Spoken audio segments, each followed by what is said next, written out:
Good morning, student.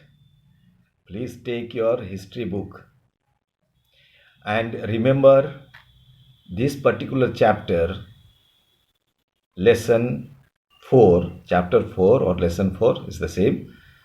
The Turkish invasion is not the part of the first unit test, but I am doing it for to make my work little easy, so that when in the class we will discuss once again, surely we will do it and you will find easy to understand. And I'm sure not all of you are watching this video. Some of you might be not getting. So keeping in mind, we will do it again, but all those of you who are watching this video regularly will have no problem at all, and it will be helpful for you to understand when we will do in the class. Do you understand? That is what my intention is. So don't get confused. You will be getting questions from the syllabus itself. We have syllabus, though it is not announced. I am telling you, we have got the three lessons of history and two lessons of geography. Geography also we have done one lesson extra. This is to make all those of you who are regularly studying at home, sitting, doing things seriously, for them it will be very helpful. When we will do it in the class, you will be easily able to understand the lesson. Okay? And so it is to occupy yourself and occupy myself also, because otherwise it will be difficult at a time. Do you understand? So let us come to the point. So yesterday I was just giving you the background about how the foreign invasions invaders invaded India, and how our kings, our ancient kings, they were not aware of the fact that we are invaded and we are going to be looted. We were those kings were only having the idea about themselves, you see, and so they were fighting among themselves to be a superpower and to be ruler and emperor and all that, and occupy more and more places. But when in fighting, two of them, they were fighting too, and then others were benefiting. See, the third party was getting benefit of it. And so that's why I am telling you. So this is that was the situation, and that situation has not changed, my dear student.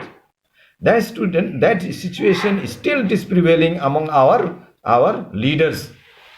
We have the selected people's leader. They represent us.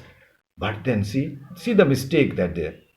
Now the corona is inflicted, and then but see the political leaders how they are fighting. Anyway, whether you are aware of it, I don't know. But let us. I'm not going into the that field. Let that field be separate. Let us come to our field. But history is something to be that makes aware of the things that happen. See earlier what was the condition of the rulers. Now, how is the condition now? I don't think much difference. So it is a concern for us. See, it's a concern for us. So that's right. I read a little bit just to recap here. The most significant impact of the Arab invasion of Sindh was the advent of Islam. Advent of Islam in North India. See, Islam had already come to India much before.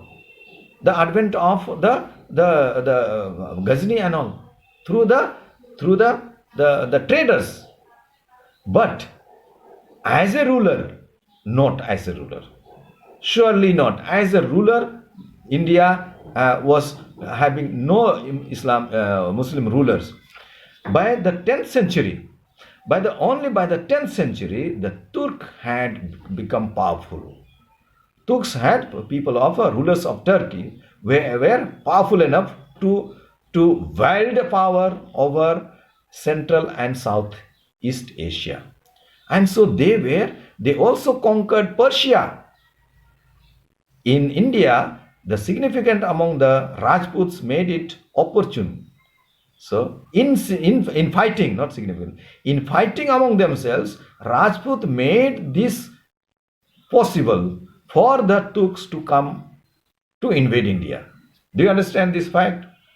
Okay, let us go now. The Turkish invaders entered India through the mountain passes in the northwest area, northwest frontier. Yesterday also I told this term. So Muhammad of Ghazni was the first to carry out a series of Turkish invasion in India.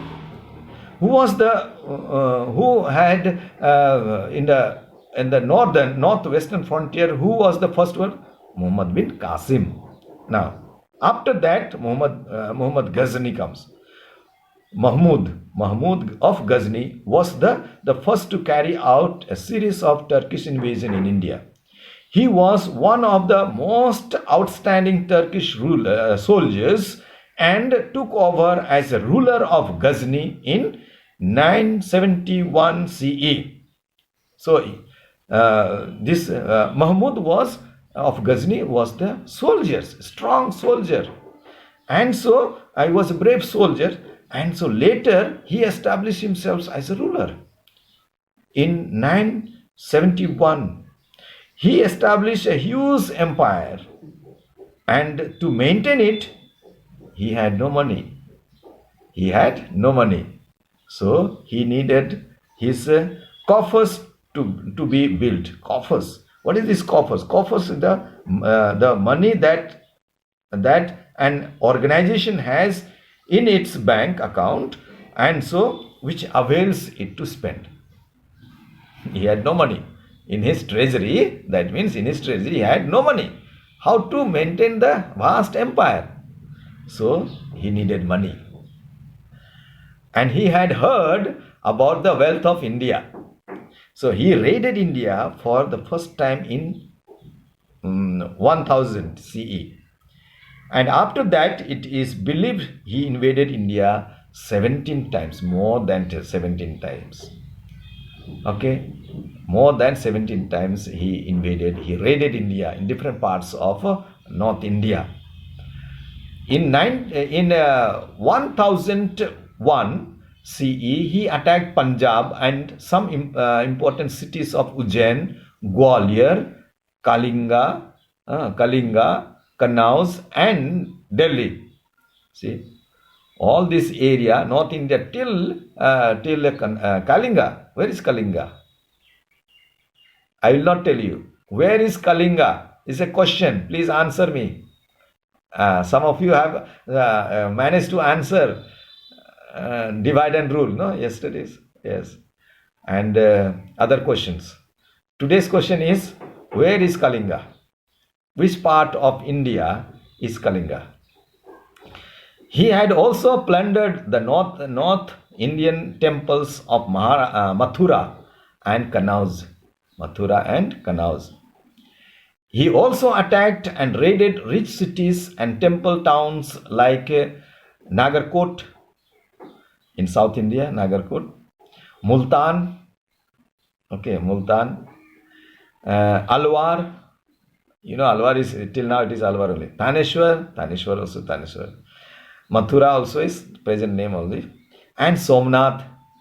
Now, this Somnath also, I will not tell you where it is, but I ask you to find it out, Somnath. So, I will not tell. So, that is what. Now, you will be able to hear many temples. He was attacking temple cities, temples, and all that. Religious places. Why? I'll tell you here.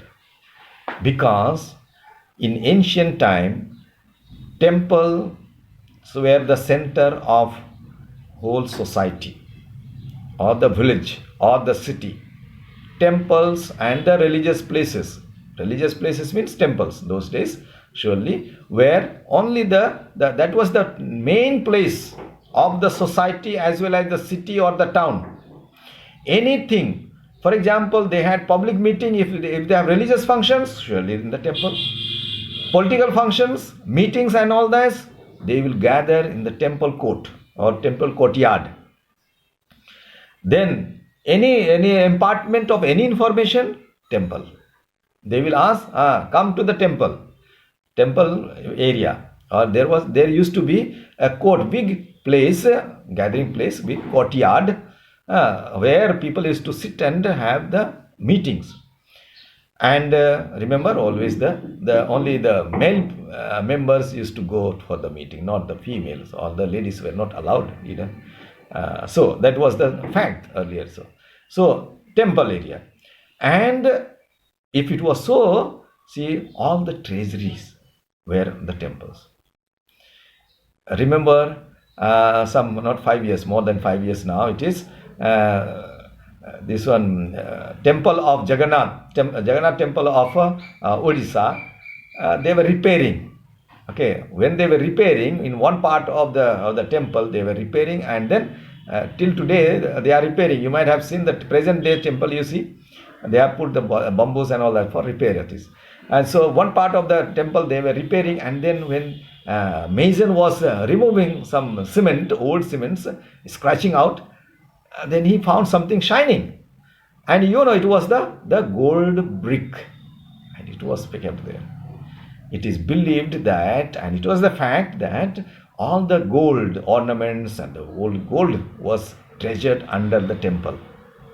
So over that they used to make the temple, and that's why the gold, silver, whatever is inside, buried deep inside. And so Mahmud Ghazni, he attacked temples, and these statues and all that, all the ornaments, the statues, the bells, and all that was made of gold. The India is therefore known as the golden bird. Okay, Sone ki chidiya. Why? Because it was so rich. India was very, very rich. You see that this was the first plunder. So Somnath temple, the Mahmud of Ghazni came. He was the first attacker. He attacked India not to rule India, but to loot India.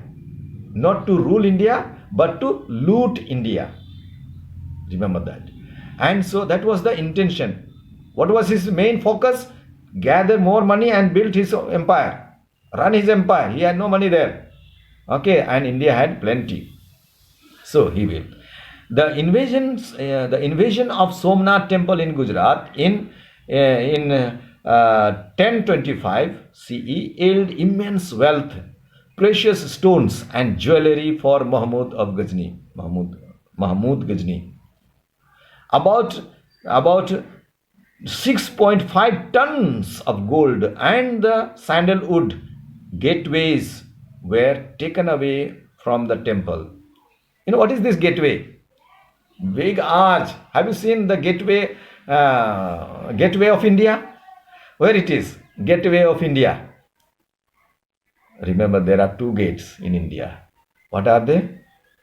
Which are the 2 gates of India? This also I will not tell. 2 gates of India, you should know. You should have some. Your GK should be very sharp. Okay, so 2 gates. So gateway. Have you seen in St. Paul's Gate, through which you enter? That arch where it is written St. Paul's, that was made of in Somnath temple. It was made up of sandalwood. What is sandalwood? Oh yes, sandalwood. Gateway, sandalwood gateway were taken away from the temple. Apart from India, he also carried on his expeditions in Lahore. Afghanistan, and parts of Pakistan. These are the parts of Pakistan. Those days it was Pakistan only. The other side of Muhammad of Ghazni personally was his love for learning. He was a good learner. He was an educated man. He was a pattern of art, architecture, and literature. In his capital city, Ghazni, he built many mosques, libraries, a museum, and a university. Great scholars like Al-Biruni and the Persian poet Firdausi, who were the court poet, they wrote the great epic Sahnama, received his patronage. They got help from him. From whom? Mahmud of Ghazni. Who? Al-Biruni and Firdausi. They were the great writers, Before his death in 1030 CE, he had extended his empire to Punjab, till Punjab. After Muhammad's death, his successors could not hold on to the Ghaznavid Empire due to their weakness, and the empire disintegrated. Again fight. Disintegrated means broke into pieces. Okay, see you then. Remember those questions.